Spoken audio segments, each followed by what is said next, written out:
Halo pemirsa IDX Channel, Anda kembali dalam spesial dialog. Kali ini bersama saya Prisa Sombodatu yang tentunya akan mengajak Anda untuk berbincang bersama dengan narasumber yang spesial juga, yaitu Direktur Utama dari Bursa Efek Indonesia, Bapak Iman Rahman. Dan pemirsa, inilah spesial dialog selengkapnya.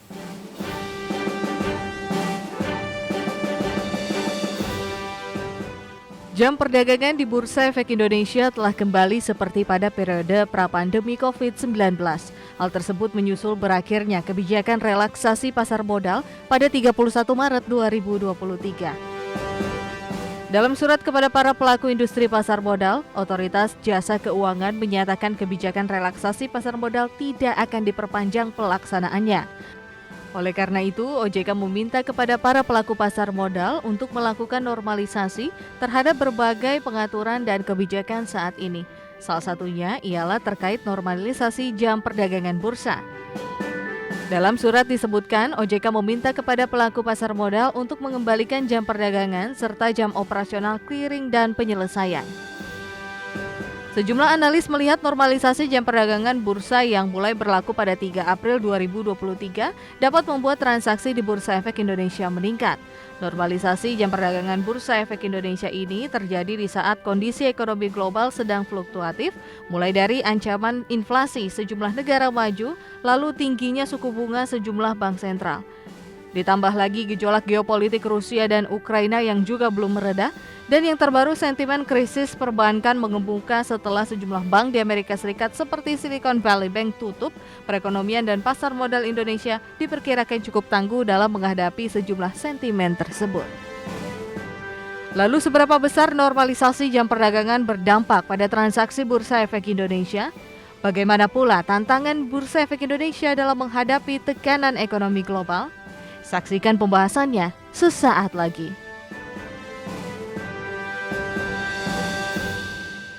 Tema spesial dialog kita kali ini adalah normalisasi jam perdagangan di tengah tekanan sentimen global, dan langsung saja kita akan bahas bersama dengan Direktur Utama Bursa Efek Indonesia. Pak Iman, apa kabar? Baik, terima kasih. Terima kasih banyak Pak Iman atas kehadirannya, waktunya begitu untuk berbincang tentunya bersama dengan IDX Channel. Pak Iman, ini kan sudah dimulai ya normalisasi jam perdagangan di Bursa Efek Indonesia. Tapi sebelum ini dimulai, persiapan dari Bursa Efek seperti apa sih Pak?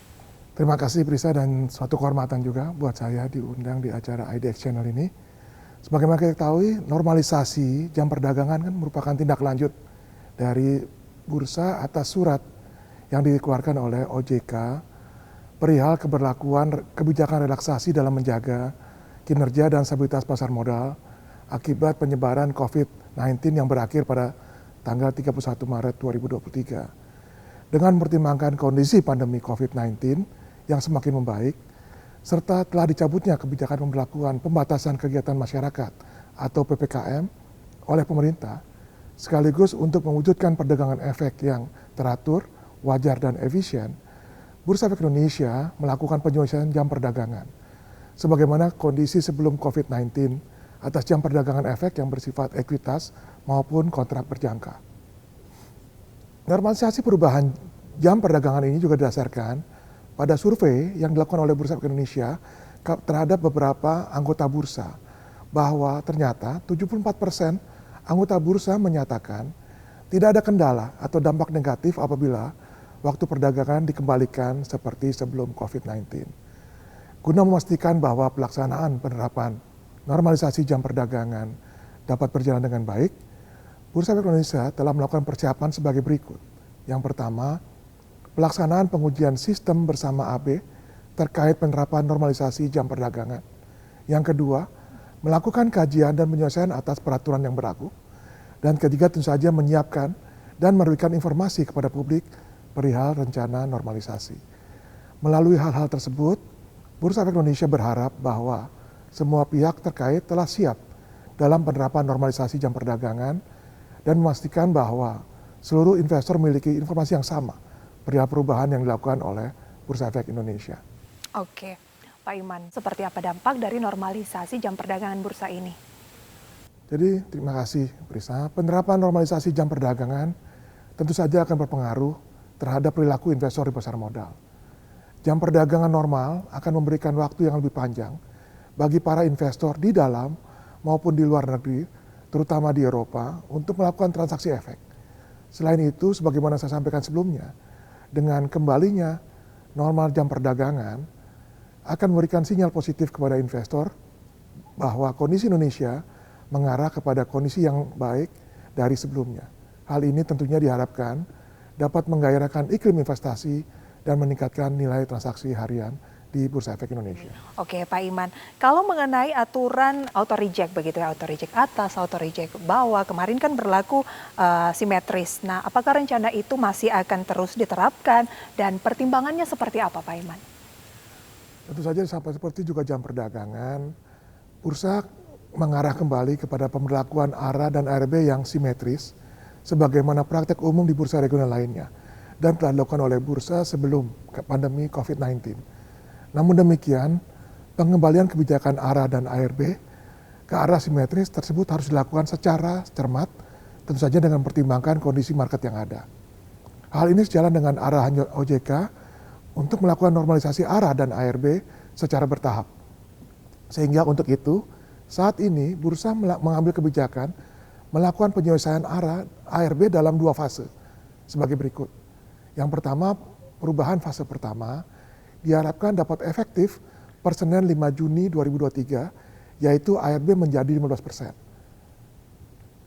Yang kedua, perubahan fase 2 diharapkan dapat efektif per Senin 4 September 2023, mengembalikan ARA dan ARB menjadi simetris.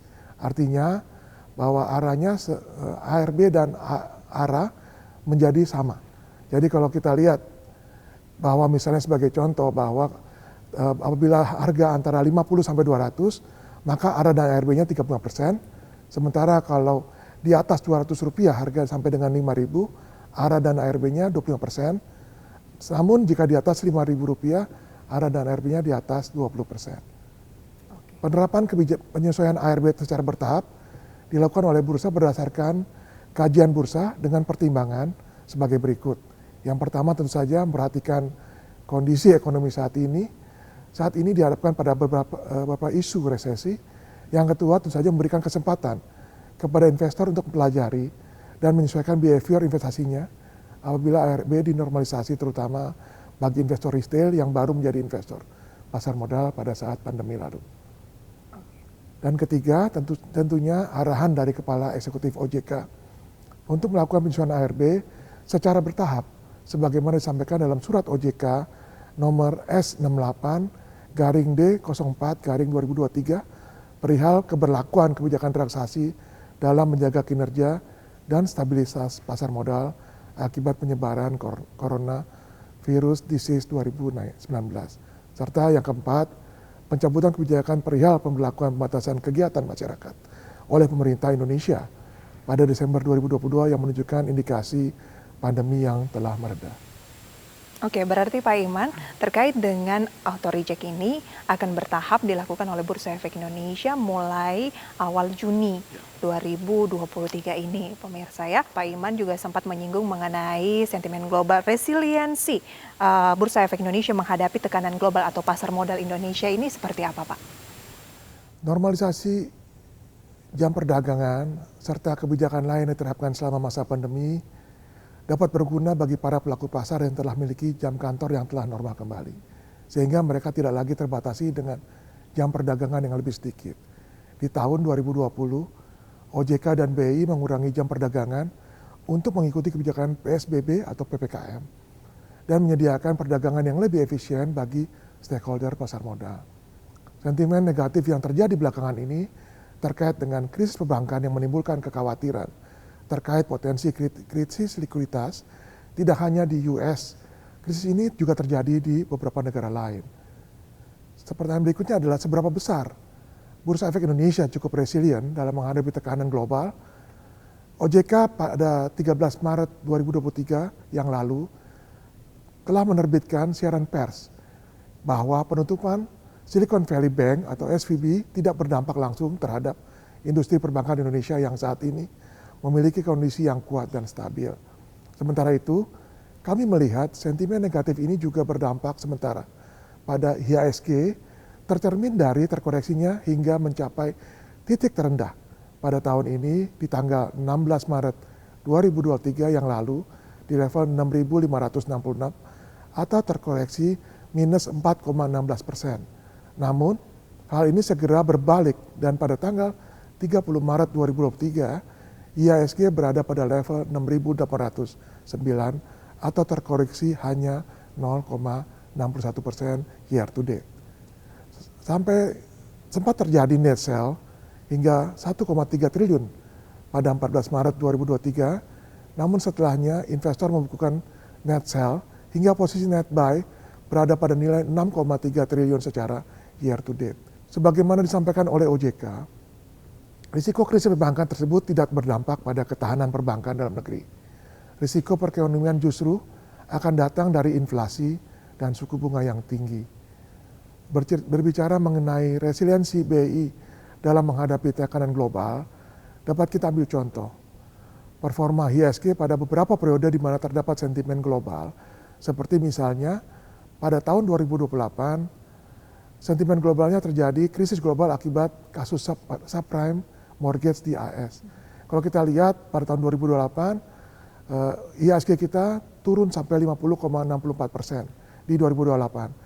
Tapi tahun berikutnya di 2029, IHSG kita bahkan tumbuh 86,98%. Sebagai contoh juga di 2020, akibat krisis kesehatan yang akibat pandemi COVID-19, yang tentu saja turut berdampak pada ekonomi dunia, di tahun 2020 IHSG kita tumbuh minus 5,1%, namun di tahun 2021 IHSG kita tumbuh 10,1%. Berdasarkan data dapat disimpulkan bahwa kinerja IHSG turut berdampak dari pengaruh dan sentimen global.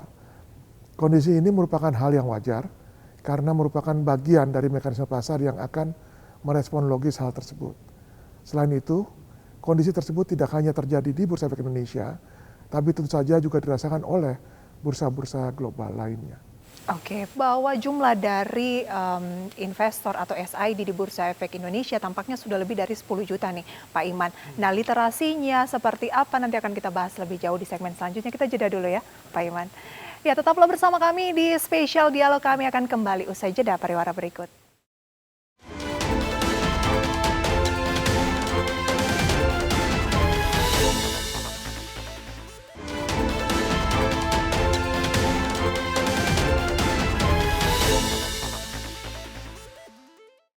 Terima kasih pemirsa IDX Channel, Anda masih bersama kami dalam Spesial Dialog dan kita masih membahas normalisasi jam perdagangan di tengah tekanan sentimen global. Tentunya bersama dengan Direktur Utama Bursa Efek Indonesia, Bapak Iman Rahman. Pak Iman, tadi sudah kita membahas resiliensi dari pasar modal Indonesia, di mana IHSG sudah melalui banyak sekali tantangan dan rintangan tahun-tahun yang berat, tetapi ya secara cepat mampu pulih. Kalau misalnya faktor dari kolapsnya perbankan Amerika dan Eropa kemarin itu kan membuat IHSG sempat turun sampai ke 6.500, tapi nggak sampai sebulan bangkit lagi ke 6.800-an, luar biasa.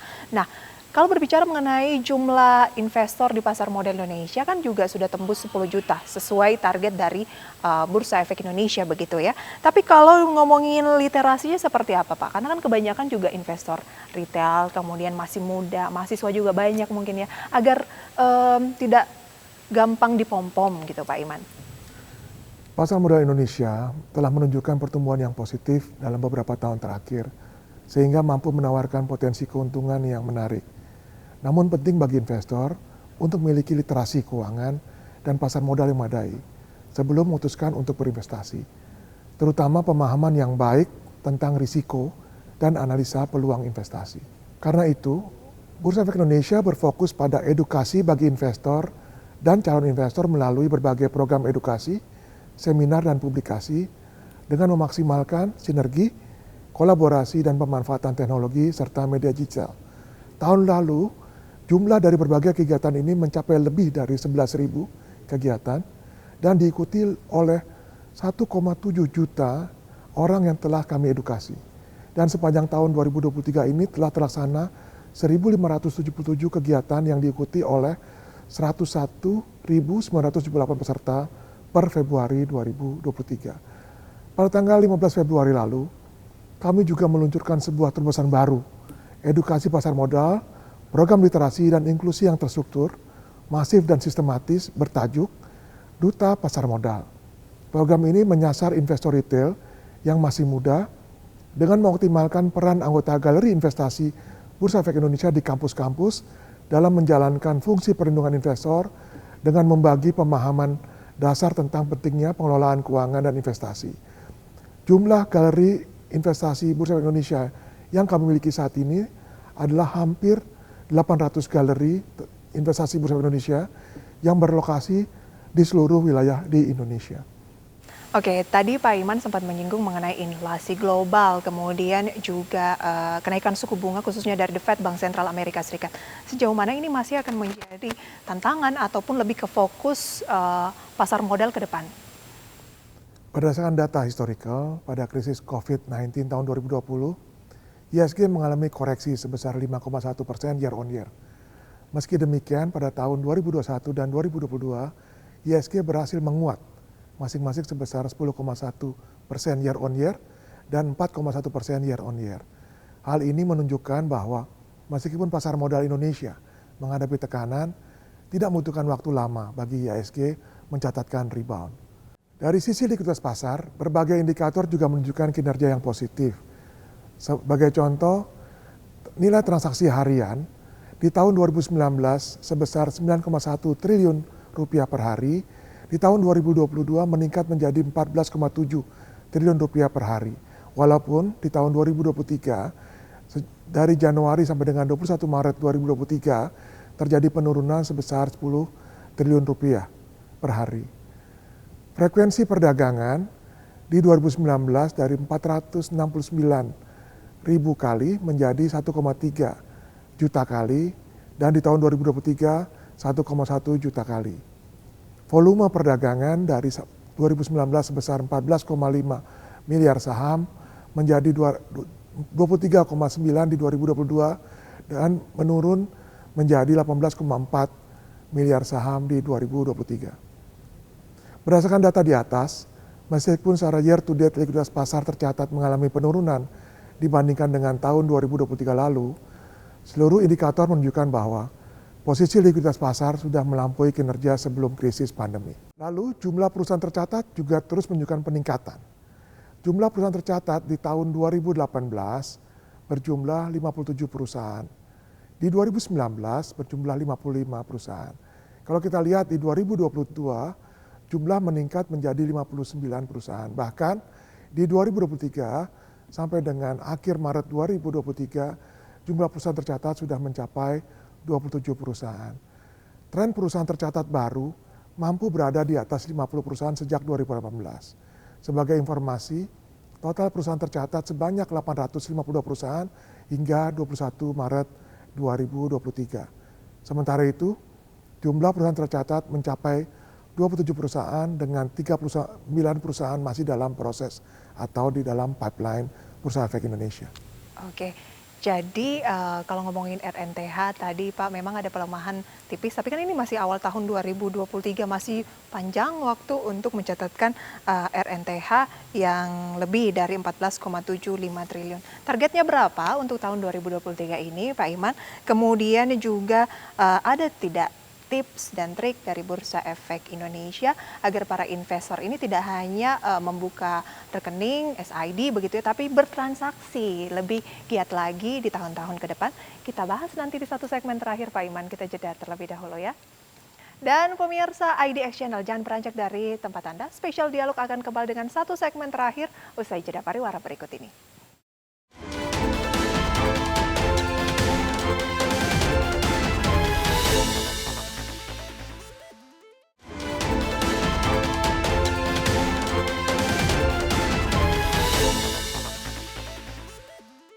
Terima kasih pemirsa IDX Channel, Anda masih menyaksikan Spesial Dialog dan kita masih berbincang bersama dengan narasumber yang spesial juga tentunya.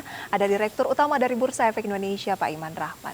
Pak Iman, tadi sudah membahas begitu ya bagaimana RNTH sebenarnya menunjukkan peningkatan sebelum pandemi sampai dengan tahun 2022 itu sudah mencapai 14,7 triliun rupiah, tetapi ada penurunan sedikit di awal tahun 2023, tapi tenang aja Pak, kan 2023 masih panjang begitu ya.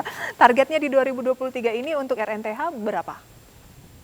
Jadi tujuan utama dari normalisasi jam perdagangan ya tidak semerta-merta tentu saja untuk mengaruhi RNTH.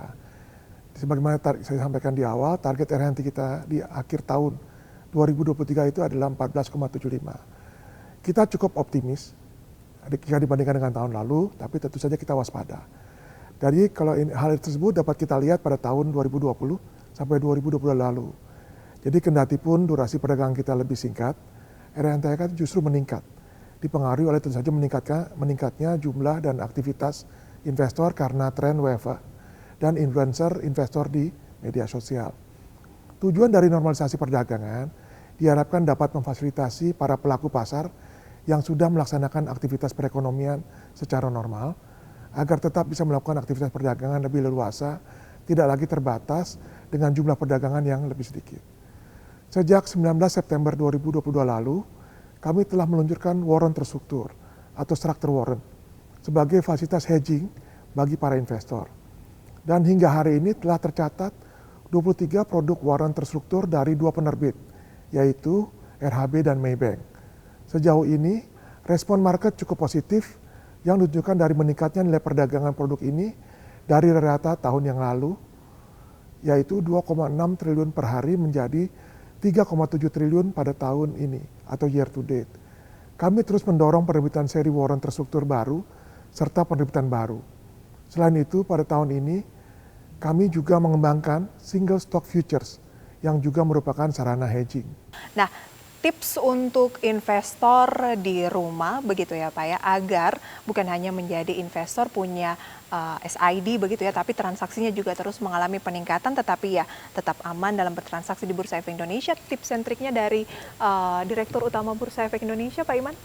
Ya, kami selalu menekankan pada pentingnya pemahaman pengelolaan keuangan dan investasi serta tentu saja risiko pasar modal. Dan bahwa semua keputusan investasi adalah tanggung jawab dari diri kita sendiri.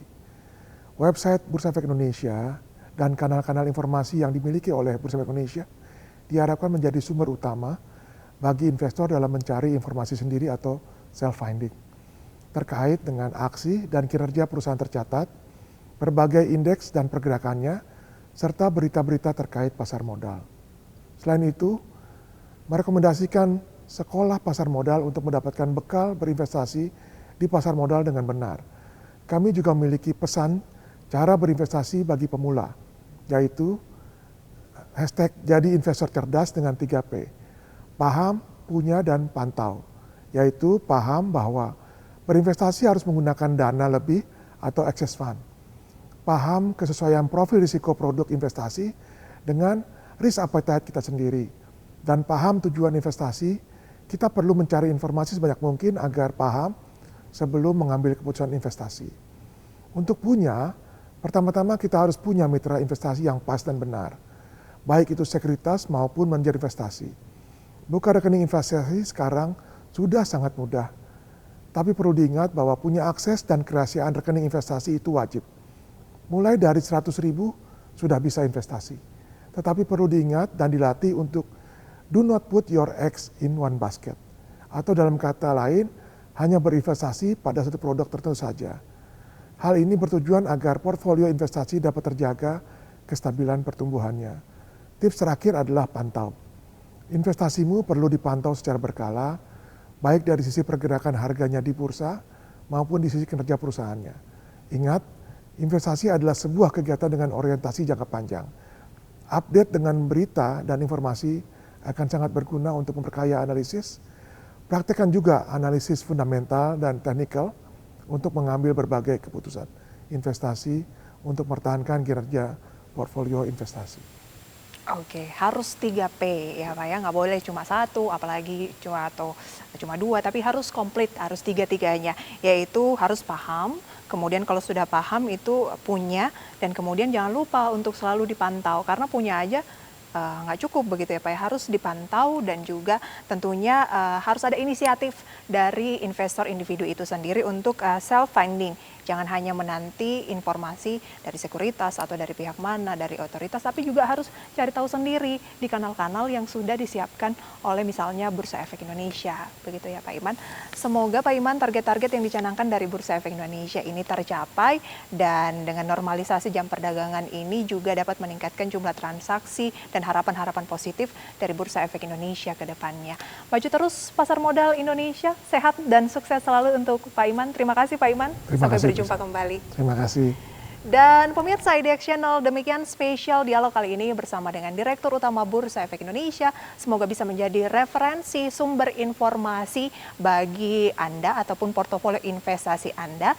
Dan pemirsa, saya Prisa Somodatu pamit undur diri, sampai berjumpa kembali. Pak Iman, terima kasih banyak. Terima kasih ya, Maaf ya, Pak.